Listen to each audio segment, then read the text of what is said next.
Selamat pagi, perkenalkan saya Dwi Agus Adipurwa Mahardika. Pada kesempatan kali ini saya akan membawakan materi tentang syok distributif. Baik, syok merupakan sindroma klinis akibat kegagalan perfusi jaringan, hipoksia, anoksia seluler, atau gangguan fungsi sel. Tipe dari syok ada 4, yaitu syok kardiogenik, syok hipovolemik, syok distributif, dan syok obstruktif. Baik, pada kali ini saya akan membahas syok distributif, di mana syok distributif yaitu terjadi ketika pembuluh darah kehilangan kemampuan untuk mengalirkan darah dengan benar, sehingga aliran darah dan oksigen ke organ-organ vital menjadi terganggu.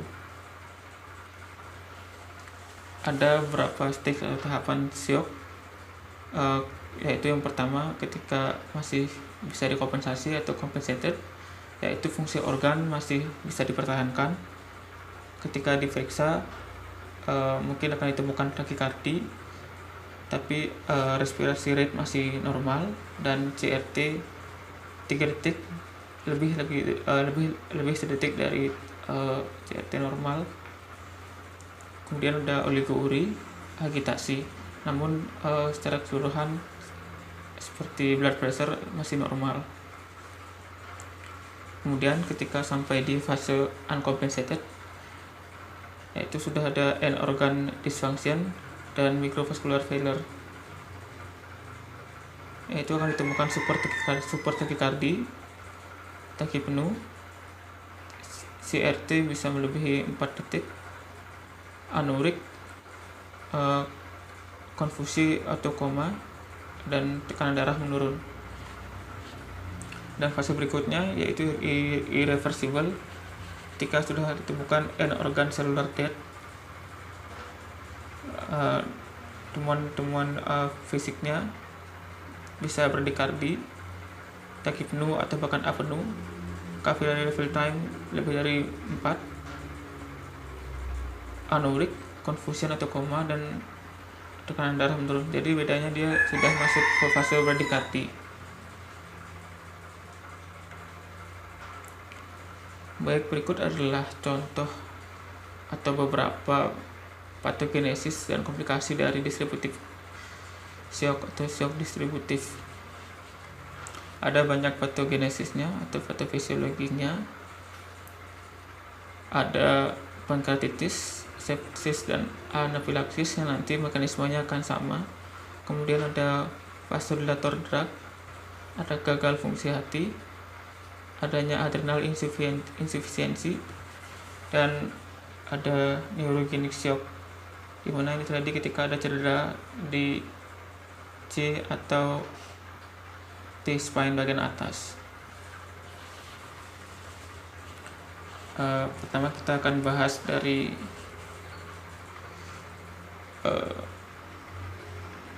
yang sistemik inflamasi terlebih dahulu, yaitu anafilaksis, sepsis, dan pankreatitis, di mana dari adanya inflamasi sistemik ini akan menyebabkan vasodilatasi, baik itu arteriolar ataupun vena.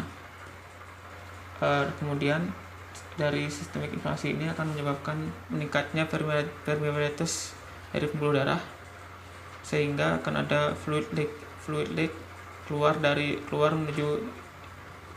intravaskular dan push in the extremities. Jadi dia akan ada di perifer, sehingga temuannya akan ditemukan ekstremitas yang hangat. Kemudian karena volume intravaskular menurun, sehingga venous return-nya akan menurun. Ketika venous return telah menurun, maka strukturum akan menurun dan cardiac output menurun. Jadi di sini mekanisme cardiac output-nya disebabkan oleh venous return-nya yang menurun dan volume intravaskularnya yang menurun. Kemudian jika penyebabnya adalah obat vasodilator, contohnya seperti nitrogliserin, anestesik, atau calcium channel blocker, maka akan menyebabkan vasodilatasi.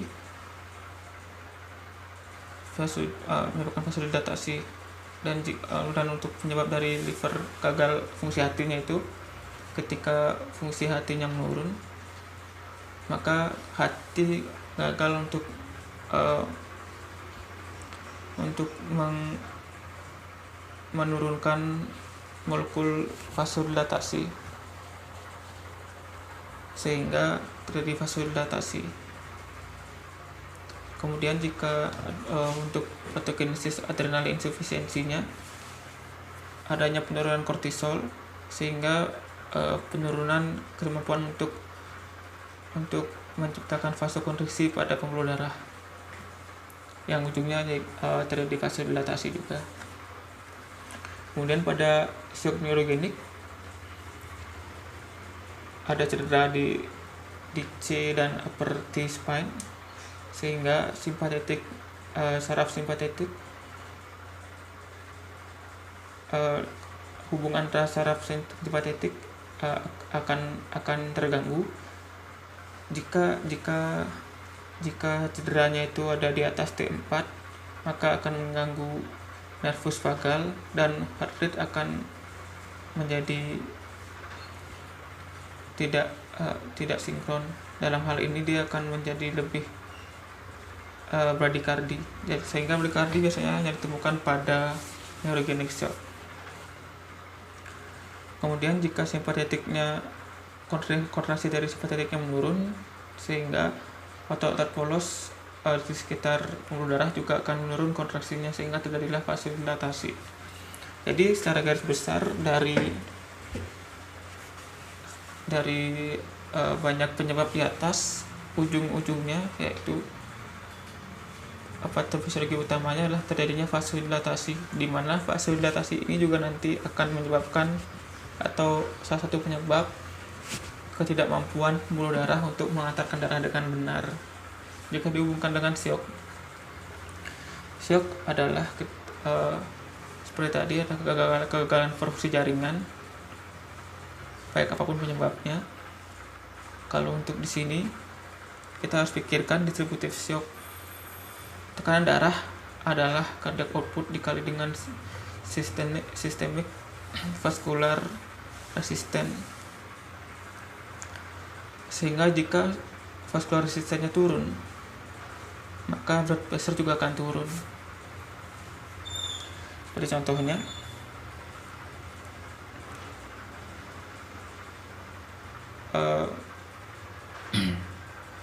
pembuluh darah itu akan mempertahankan tekanan darah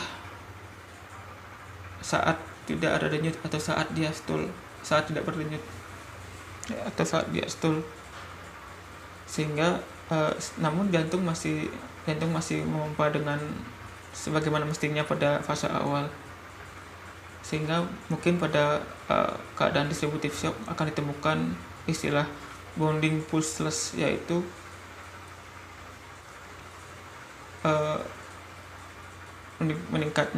meningkatnya perbedaan antara tekanan darah sistolik dan tekanan darah diastolik. Baik, kita lanjut. Ketika sudah SVR-nya turun, maka tekanan darah juga akan turun. Jika tekanan darah turun, maka venous return juga ke jantung juga akan turun. Jika sudah turun, maka jantung akan berusaha mengkompensasinya untuk meningkatkan cardiac output-nya, sehingga dia meningkatkan heart rate-nya. Jadinya dia takikardi. Karena menurunnya tekanan vena pada sirkulasi, maka JVP juga akan turun. Jadi itulah tanda-tanda yang mungkin kita temukan. Takikardi, JVP turun, bounding pulseless.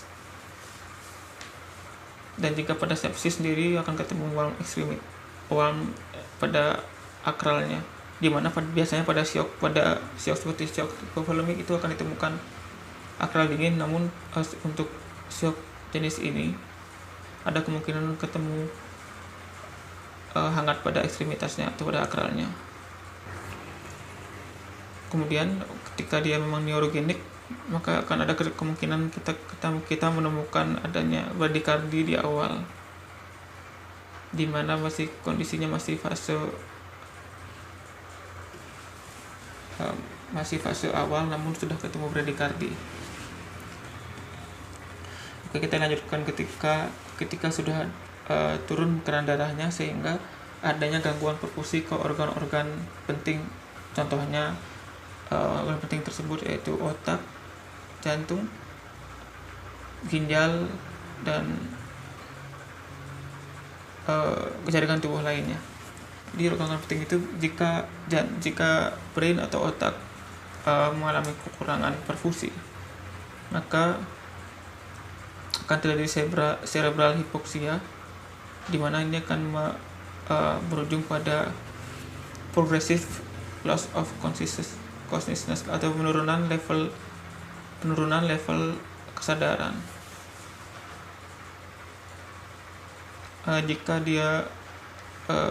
Jika jantung yang mengalami kekurangan perfusi, yaitu turunnya coronary perfusi, maka akan terjadi myocardial ischemia, sehingga kemampuan jantung juga akan menurun dalam memompa. Ini adalah komplikasi dari shock distributif itu sendiri.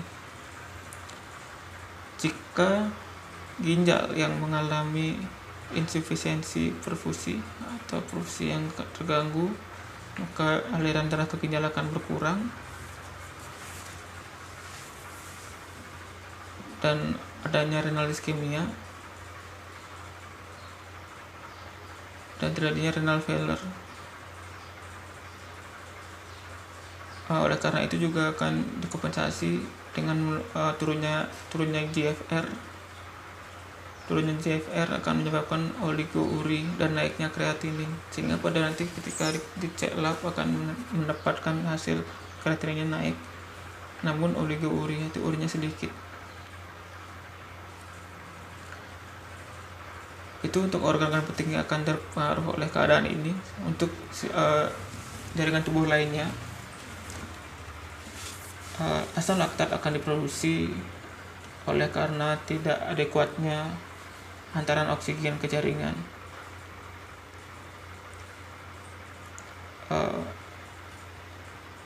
Ekskresi dari laktat sendiri oleh hati dan ginjal, dan juga otot skeletal, sehingga karena terganggu ekskresinya, sehingga karena ginjal pun juga terjadi gangguan akibat kondisi ini, sehingga ekskresinya lebih terganggu. Menumpuknya asam laktat ini akan menyebabkan lactic acidosis, di mana acidosis ini juga adalah komplikasi dari shock distributif ini sendiri. Jadi kurang lebih jika kita lihat garis besarnya, shock distributif ini adalah masalah utamanya yaitu ketidakmampuan pembuluh darah untuk mengantarkan darah dengan benar, sehingga berujung pada berkurangnya venous return, sehingga cardiac output pun berkurang, sehingga terjadinya penurunan tekanan darah yang mengawali rentetan dari gejala-gejala shock yang akan kita ketemui nantinya. Baik, kita lanjut. Oke, untuk diagnosisnya, pasien dengan shock secara umum harus secara cepat didiagnosis dan ditangani. Jadi kita lihat lagi apa temuan kita pada pasien yang kita hadapi. Inilah tanda-tanda shock pada umumnya. Namun tadi untuk shock distributif sendiri ada pengecualian. Jika sepsis, maka temperatur akralnya tidak turun, malah cenderung hangat. Kemudian untuk shock neurogenik sendiri juga ada ciri khasnya, yaitu heart rate-nya, nadinya akan cenderung bradikardi, bukan takikardi. Maka dari itu kita bisa melihat dan memilah kemungkinan syok yang dialami awalnya, apakah ini syok distributif, apakah syok hipovolemik, apakah syok kardiogenik, atau apakah syok obstruktif. Kemudian ketika memang sudah kita temukan ini adalah syok distributif, maka kita lihat itu jenisnya syok apa. Sembari juga kita melakukan penanganan awal dari masalahnya sendiri adalah masalahnya SVR, yaitu ada masalah karena vasodilatasi. Maka mungkin penanganan awal yang kita bisa lakukan adalah memberikan vasopresor untuk mempertahankan tekanan darahnya sehingga tidak terjadi hipoksia organ-organ yang lebih parah. Baik, berikut adalah penanganan syok, khususnya syok sepsis. Syok distributif dalam hal ini syok sepsis yang disebut dengan one hour bundle, di mana 5 hal ini harus sudah dikerjakan dalam waktu 1 jam. Awalnya yang pertama adalah lakukan pengukuran kadar laktat, kemudian ambil darah untuk dilakukan uji kultur dan sebelum masukkan antibiotik. Namun awalnya dilakukan juga pemberian antibiotik broad spektrum, kemudian mulai berikan resusitasi cairan, diberikan resusitasi cairan atau maintenance cairan 30 ml per kilogram kristeloid jika dia hipotensi.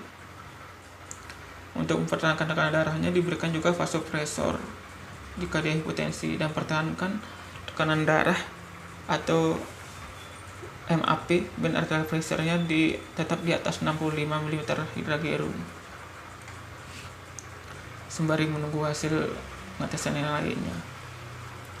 Ini adalah penanganan untuk syok sepsis. Namun jika dilihat lagi, ada vasopresor di sini yang juga dapat digunakan, yang juga bertujuan untuk menanggulangi